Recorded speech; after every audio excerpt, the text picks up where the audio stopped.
Les mando un saludo muy cordial a todos los que nos escuchan. El tema de hoy, que tengo el gusto de compartir con todos ustedes, está titulado La evolución dirigida, una valoración desde la propuesta filosófica de Santo Tomás de Aquino. Para iniciar con el tema, que es el estado de la cuestión, podemos definir la evolución dirigida o técnica molecular como la técnica en la que mediante modificaciones aleatorias basadas en la capacidad de enzimas para acelerar reacciones, se logra obtener proteínas con alguna función determinada que, bueno, dicen que resulta benéfica en algún sentido. Hay que ver si algunas son benéficas y otras pueden perjudicar. De hecho, los científicos lo que han hecho es conocer los procesos naturales y mediante ese conocimiento intentar modificar enzimas mediante técnicas novedosas como replicar el ADN. Entre las novedosas técnicas que tenemos para lograr todos estos objetivos están la mutagénesis en base a modificaciones aleatorias de ADN y su recombinación, con la ventaja de que se transmiten estos cambios a la próxima generación. Y entre las herramientas tenemos las meganucleasas, como la nucleasa de dedo de zinc ZFN, nucleasas de tipo activador de transcripción TALEN, repeticiones paliandrómicas cortas agrupadas regularmente, interespaciales CRISPR, hasta llegar a la aparición del método de edición genética CRISPR-Cas9, que fue extraído de la naturaleza. El mecanismo artificial que llaman Gene Drive permite que los cambios genéticos producidos en el laboratorio compitan con lo que sucede en la evolución natural y se propaguen además en la población.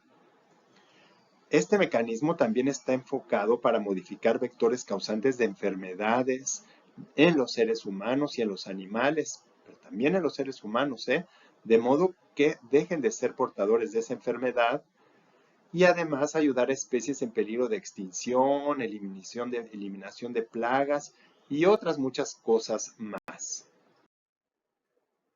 El método CRISPR-Cas9 puede cambiar varios genes a la vez, pudiéndose utilizar en células madre para transformarlas en cualquier otra célula, incluso en huevos fertilizados, produciendo animales transgénicos que transmitan genes modificados a sus descendientes para erradicar, como lo hemos dicho, transmisores de enfermedades o vectores que son transmisores de enfermedades en animales o humanos, pudiendo insertar o eliminar genes beneficiosos o dañinos. Aunque el Gene Drive se está intentando desde el año 1930 a 1940, dicha tecnología ha despertado ya conflictos éticos. Y la razón es que hay quienes han manifestado su desacuerdo en alterar la naturaleza de forma tan drástica. El problema radica en que esas metodologías y técnicas que alteran el orden teleológico, es decir, el orden de las causas de la realidad, generan cuestionamientos éticos al aplicarse en humanos, como por ejemplo en la utilización de células madre. Además de la manipulación de cigotos y embriones humanos, está la propagación de especies no deseadas o la eliminación de especies cuyo impacto en los ecosistemas puede ser muy dañino. Eso es lo que han estado cuestionando, ¿no? Los que están un poco reticentes o en contra, ¿verdad?, de la aplicación indiscriminada de esta tecnología. Sin embargo, se han implementado algunas medidas para evitar los efectos adversos y entre ellas podemos encontrar, bueno, el confinamiento ecológico, la contención física, o por lo menos se han propuesto también, ¿no?, un confinamiento reproductivo, el confinamiento molecular e identificación molecular, además de que en el momento de liberar el impulsor génico, dicen, ¿verdad?, que se debería tener una estrategia que lo inactive en el caso de evidenciar efectos adversos. Sin embargo, Eso mismo que acabo de decir, pues nos pone de manifiesto lo difícil que resulta regular y controlar a quienes implementan esas tecnologías sin referencias cosmológicas, yo diría también ontológicas, antropológicas y éticas que garanticen una transformación regulada por principios universalmente válidos. Por eso pensamos que Santo Tomás nos puede ofrecer fundamentos filosóficos de valor perenne que nos orienten en la estrategia para la recta utilización de los métodos de evolución dirigida. Ya sabemos que hay muchos sistemas bioéticos y filosóficos, pero pensamos que Santo Tomás, que recoge toda la tradición clásica y medieval, tiene algunos elementos que podemos rescatar. Y para esto vamos a profundizar en uno de los conceptos más importantes de la propuesta de Santo Tomás de Aquino, que tiene que ver con este tema y que es el concepto de naturaleza, junto con los primeros principios y las virtudes necesarias para valorar la evolución dirigida. Santo Tomás define la naturaleza como lo que determina el ser de los entes, es decir, lo que constituye su límite, su orden específico, su principio de actividad y que el hombre es capaz de descubrir con su inteligencia. Santo Tomás nos enseña que gracias a la inteligencia y voluntad el hombre es capaz de conocer la naturaleza en general, la naturaleza humana y de alcanzar intelectualmente los principios del orden especulativo y moral para obrar o para actuar mediante virtudes conforme a ese orden y a los fines que están establecidos en la naturaleza, incluido el fin propio de la naturaleza humana. Además, dentro de la propuesta tomista, hay que ser conscientes de que para una valoración profunda de las intervenciones tecnológicas como la evolución dirigida, no basta descubrir las causas próximas de los procesos en los que el hombre interviene en la naturaleza, sino que hace falta ir a causas más remotas para poder predecir los efectos de las alteraciones que realiza el hombre a los procesos naturales. Santo Tomás sostiene que el hombre es capaz de descubrir que existe un orden jerárquico en el que los bienes exteriores se subordinan a los bienes del cuerpo y los bienes del cuerpo se subordinan a los bienes espirituales. Pero todos los bienes tienen un aspecto individual y también un aspecto social, por lo que hay que evitar intereses individualistas y pragmáticos. No es éticamente lícito manipular a las personas en cualquier etapa de su vida o de su desarrollo a costa de sus derechos, ni tampoco manipular la naturaleza arriesgando los ecosistemas y poniendo en peligro a la humanidad. Se requiere por eso de una educación en virtudes, en hábitos, para hacer bueno al hombre y todas sus obras, garantizando que obre conforme a su naturaleza y según la razón. Hoy más que nunca hacen falta los hábitos o las virtudes porque la tecnología va muy rápido y las implicaciones que esto tiene y las consecuencias que puede tener, pues son muy graves. Pueden ser muy buenas, pero también pueden ser muy malas. Por eso la prudencia es importante, porque es una virtud intelectual y moral, por lo que garantiza que nuestros actos sean justos, es decir, conforme a la recta razón. La prudencia nos permite analizar el acto humano conforme a su objeto, fin y circunstancias. Y eso es importante, porque si no analizamos conforme a la naturaleza del acto humano y su objeto, lo que va a realizar, el fin de la gente que busca realizar una acción y las circunstancias que rodean, pues podemos, ¿no?, realizar actos que sean, pues, dañinos para la población, para la persona o para el ecosistema. Además, hay que considerar también las relaciones que hay entre la ley, el derecho y la justicia para poder valorar adecuadamente la evolución dirigida. Santo Tomás sostiene que la ley es el orden de medios y fines que el hombre descubre en la naturaleza y el derecho que es el objeto de la justicia, es lo que corresponde a esa naturaleza en función del orden establecido en ella. Según Santo Tomás, la ley es cierta ordenación de la razón para el bien común promulgada por aquel que tiene a su cargo la comunidad. Esto lo encontramos en la Suma Teológica, en la Prima Secunde, como lo podemos ver en esta diapositiva. En la propuesta de Santo Tomás es fundamental considerar las relaciones entre la ley, el derecho y la justicia para valorar la tecnología utilizada en la evolución dirigida, ya que eso nos permite saber lo que es ordenado y justo en las intervenciones que el hombre realiza en la naturaleza. Y aquí hay que ver que la naturaleza no es sujeto de derecho, pero el hombre sí que lo es, de modo que tiene obligaciones importantes respecto al recto uso y a la manipulación de esa naturaleza.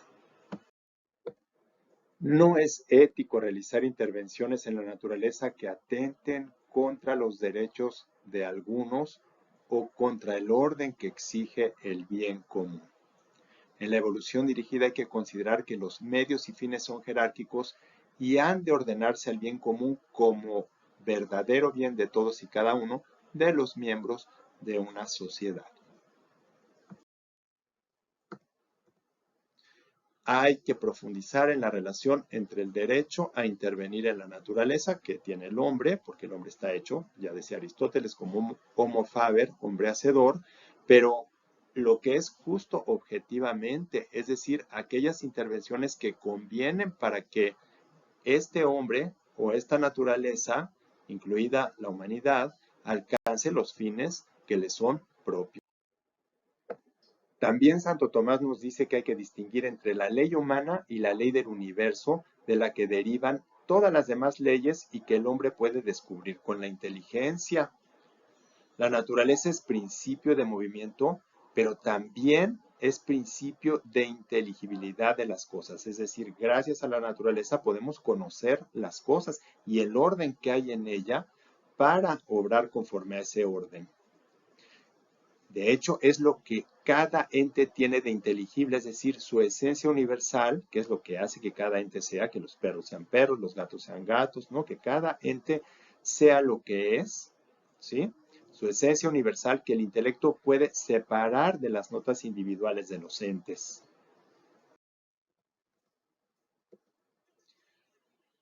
De ese modo, la sustancia primera es inteligible para el hombre. La sustancia primera es el singular concreto, ¿sí? Por en este caso puede ser la persona, puede ser un animal o una cosa también.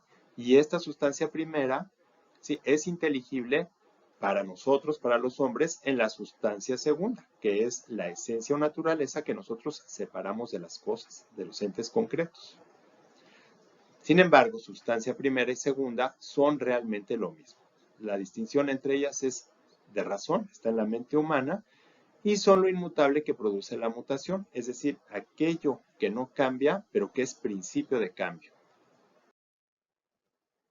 En un primer acto se conoce la naturaleza como principio de actividad, que es orden y límite de esa actividad, y en un segundo acto de la ley natural se deducen otras leyes o normas positivas concretas que son conclusiones que se deducen a partir de la ley natural.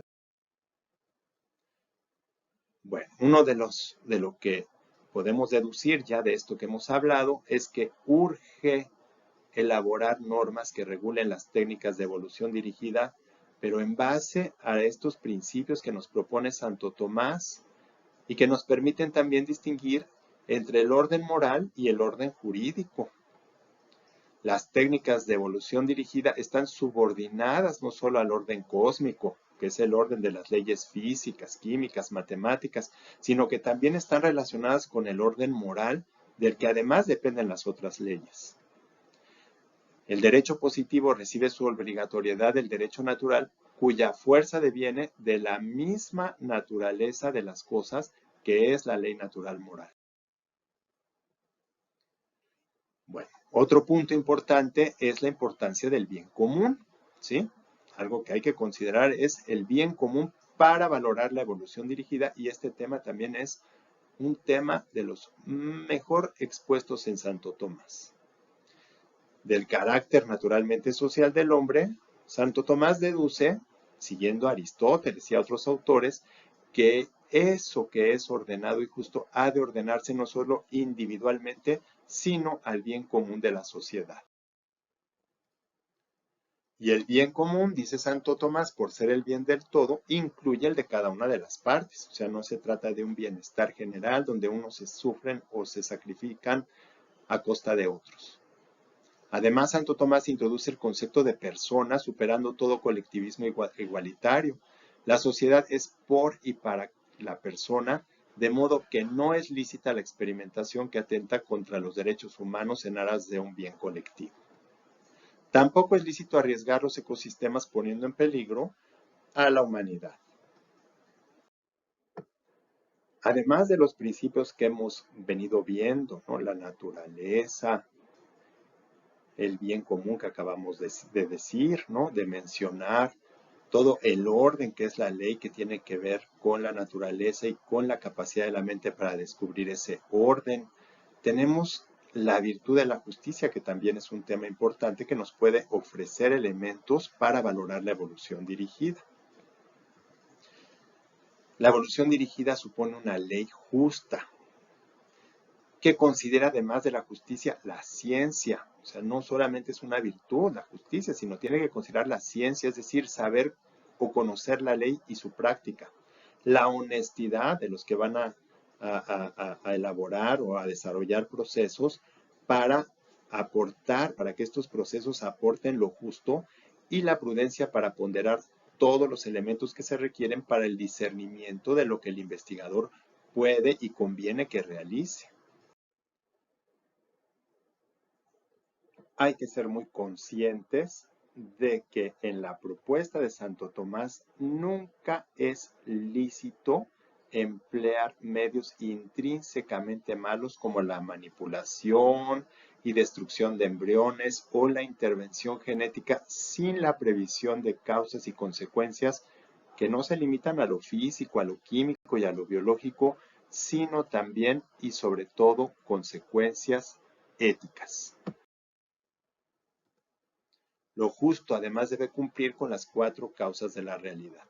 La causa final, que la acción se justifique en función del bien común. La causa eficiente, que sea algo reconocido por los representantes de la sociedad. La causa material, que se manifieste que hay una capacidad para realizar esa obra técnica, porque hay gente que está experimentando y pues realmente no sabemos si tiene esa capacidad o la tiene suficientemente bien desarrollada para evitar peligros.